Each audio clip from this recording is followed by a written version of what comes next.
How to do image search on Aliexpress.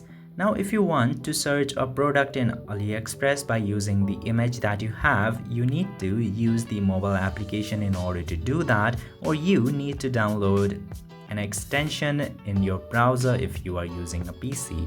And now, after opening either of those, you are going to see the search bar, and in the search bar you will see the magnifier icon inside of something that looks like a camera. Just simply tap into that button, and then you need to give access to your camera at very first, and after giving the access to your camera and your storage or album, you just simply need to click the photo or choose the photos from the gallery by tapping to pick from album, continue.